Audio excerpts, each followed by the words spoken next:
would like to dedicate this film to the memory of my dear friend Ronald Stevens. My name is Henry Swain, and for 17 years after my first visit in 1963, I stayed with Ronald about 1 month each year in the succeeding 17 years. My last visit with Ronald was in 1981. I'm trying to recall events as they happened in those days. Time is now 1997. The month is March.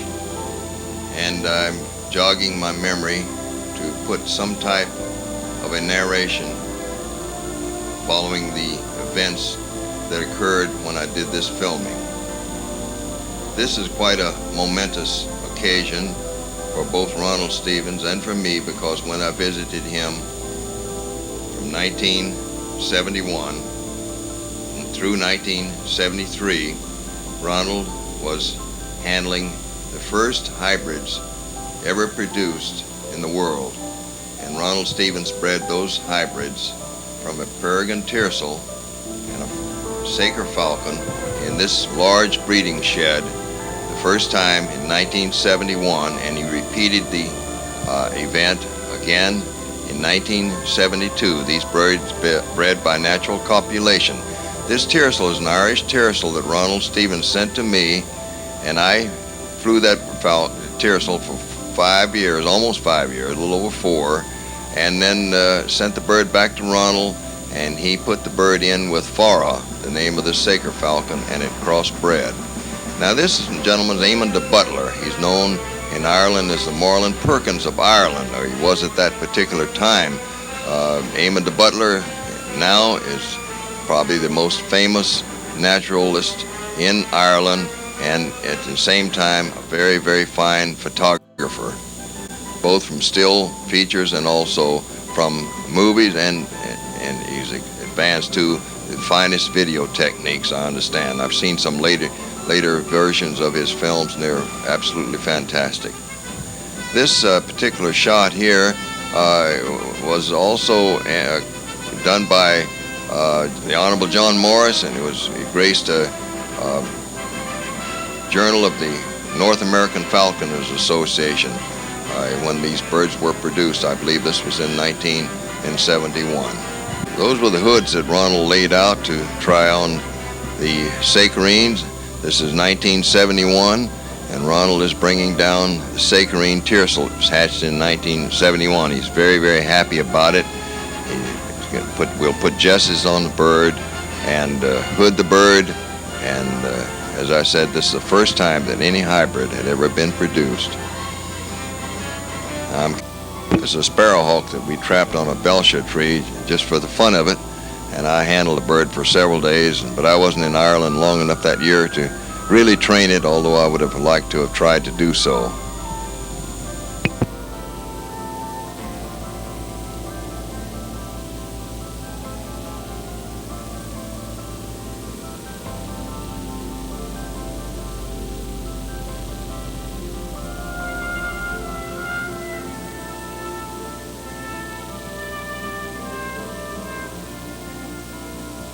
Ronald very proudly displays the first hybrid, the Sakerene falcon.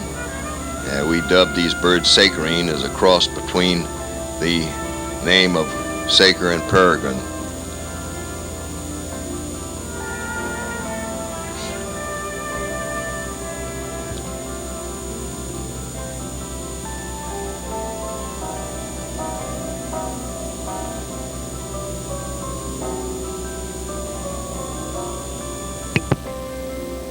Now this is a spacious lawn in front of Fermoy Lodge. Ronald very carefully stakes out one of the birds, and he blocks it out. Those blocks were made from saplings that were just shaved down and tapered a little bit.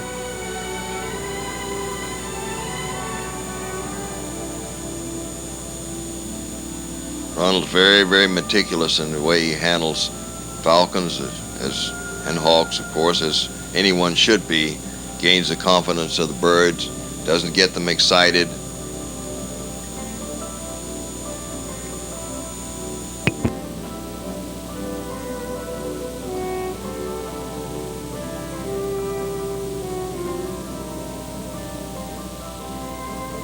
That bird was in the process of molting. That was a Sakerene tiercel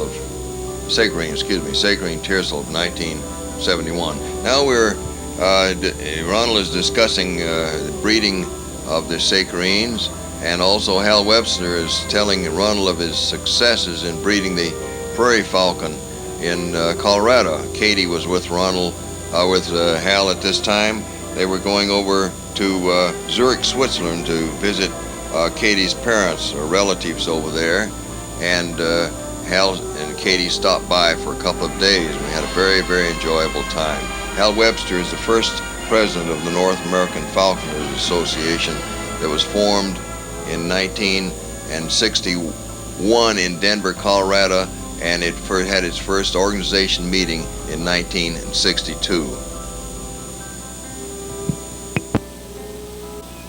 Now this is a bird bath at Fermoil Lodge. That water is brackish looking in color.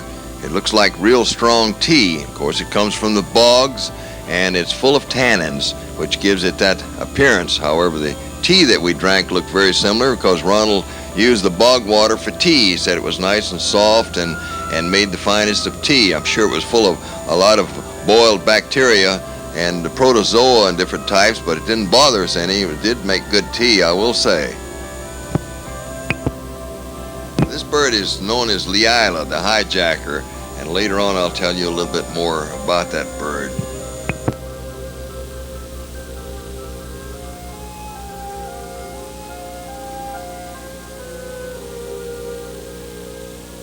This is Tony Houston, the son of the famous producer John Houston.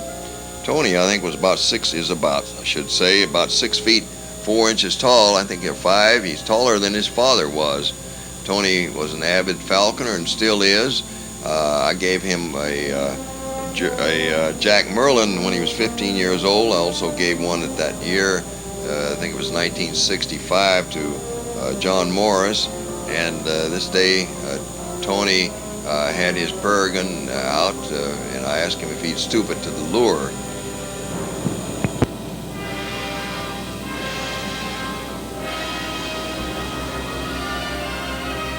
This young chap on the left, an Irish lad who was very successful in flying Merlins. We had some very memorable flights at the European Skylark there, and at that time he had this sparrowhawk that he had trained, and we flew that a little bit. Now this shot was taken from my window at Fermoil Lodge. It overlooked a beautiful Fermoil Lake. There's a little island right in the center of the lake where sparrowhawks nested for a number of years, and actually Merlins have been taken from that little island. Fermoil means the Valley of the Speckled Stones, and certainly the audience can see the innumerable speckled stones in that area. Well, a little spring ran up through there, a little trickle of water ran through, and it connected the upper and lower lakes, and salmon would come up there, and also sea trout, and various types of other trout, speckled trout, and there were some rainbow trout in there also. It's a European kestrel that hung around Fermoil and bred in the trees back there, and it used to do some beautiful flying and stooping. Now, of course, the clouds don't move this fast. I was trying out a new camera and doing a little trick photography, but sometimes I think they move almost as fast because it used to blow up a storm in no time in Ireland and just pour down. Now that house there was about a mile distance from Fermoil Lodge, and Ronald Stevens says, "Oh, that's much too close, Henry. Much too close. I wish my neighbors lived further away." That was the only house around the place. Tony Houston and his girlfriend were going down to the lake one day, so I just shot this little sequence. It's out of focus somewhat, but I thought the audience might enjoy seeing it.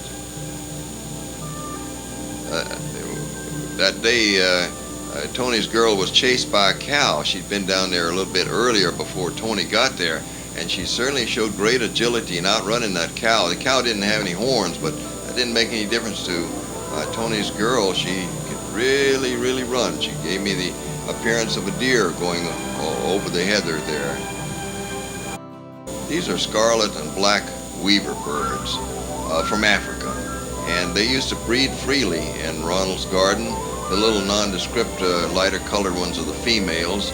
Unfortunately, the sparrowhawks found these an ideal diet. They were easy to catch, and in about 5 or 6 years the weaver birds became extinct.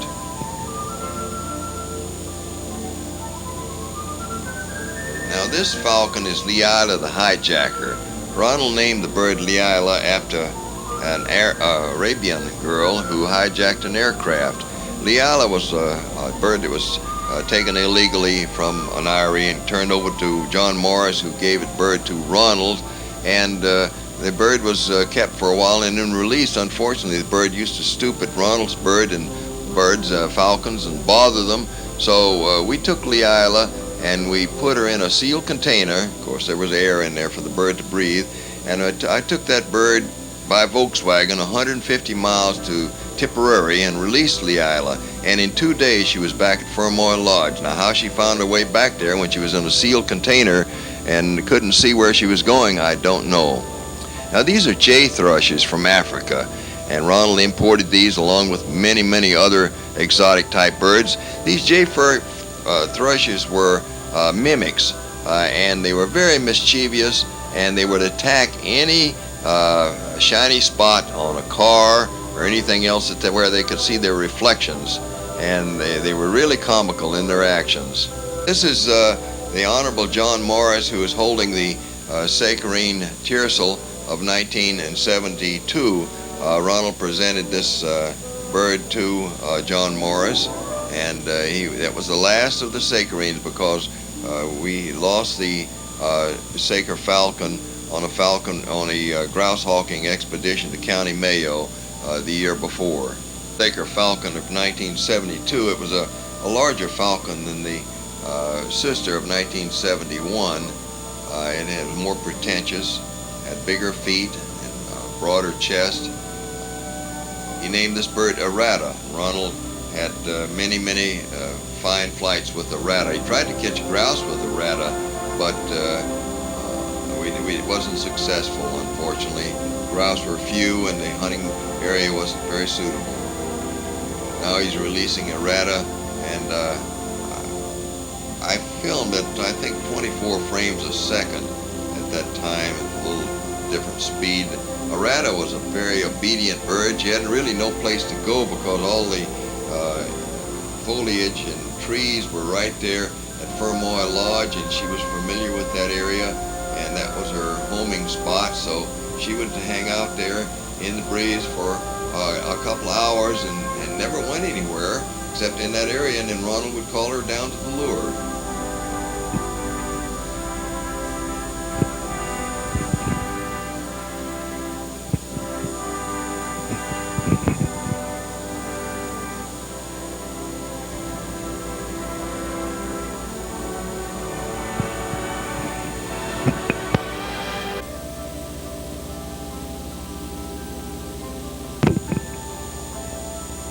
The wind was blowing very strongly that day, so when Ronald called the bird down to the lure, she had a little trouble making the short arc. She went into the trees, and then she came down obediently to the lure. Ronald uses a large lure. It's quite unusual as far as American standards are concerned, but it had a definite purpose. It looked like a large pincushion to me, but it was a type of an object. It was light, and it could lay right on top of the heather. A heavy lure would go down into the heather and get lost. The falcon couldn't see it. So it was quite a good object lesson in this. There were the chicken wing sturdily attached to the lure, which wasn't the bird's diet. It just induced the bird to come to the lure. Ronald fed the bird cockerels were a very nourishing diet, which were fortified with vitamins, and he also gave the falcons pigeon.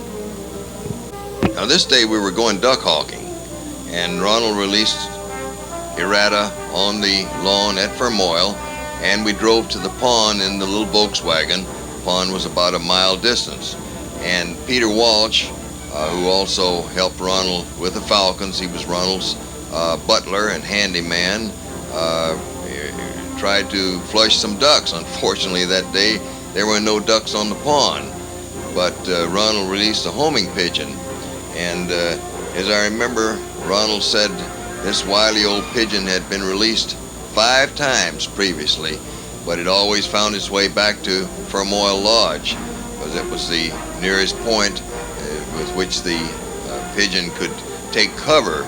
And the Sakerene was faster on linear flight than the pigeon, but the pigeon could dodge more adroitly. So the old Homer beat the Sakerene back to Fermoil, but it was an interesting flight.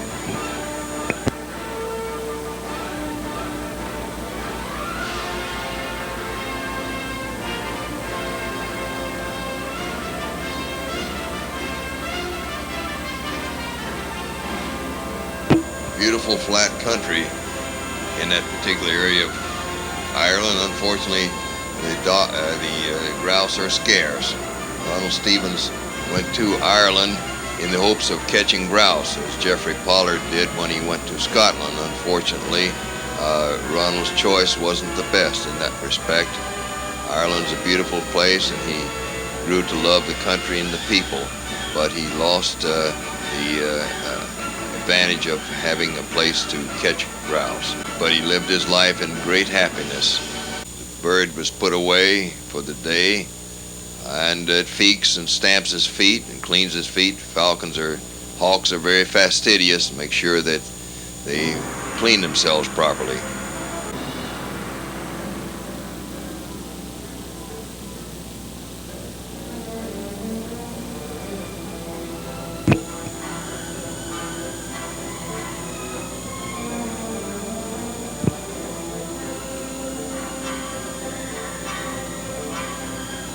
This is the summer cottage, or home I should say. It's more than a cottage in Spittal, where the Honorable John Morris lived with Lord Killannon. And this day we were visited a friend who was there with John Morris. I think John was out at the time, but Eric Finn, a very good friend of John's, was there, and he had this peregrine tiercel that had been taken when it fell off a ledge at Eagle Mountain, and it had a crooked leg, and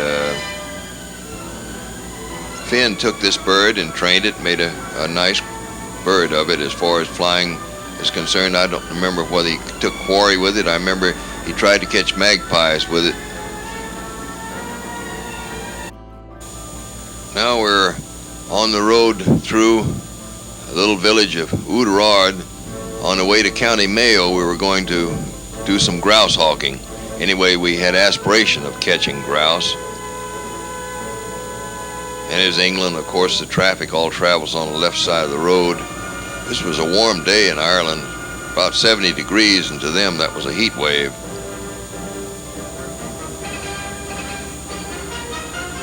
Lots of tourists come to Ireland. Unfortunately, the Irish Republican Army doesn't recognize their value, and they paint the signs over so that it's impossible to identify one area from another. They obliterate the signs. This is the little road between Fermoil Lodge and Ouderard. It's about wide enough for 2 Volkswagens to pass. This large expanse of water is known as Lake Corrib, Loch Corrib. There are 365 islands on that lake, one for each day of the year. There are still some thatched roofs to be seen in Western Ireland, but they're not very prominent nowadays. Modern dwellings in some areas have taken their places, unfortunately. Doesn't fit the terrain the rustic nature of Ireland at all. This is where the movie The Quiet Man was filmed with John Wayne and Victor McLaughlin. John Ford made that movie.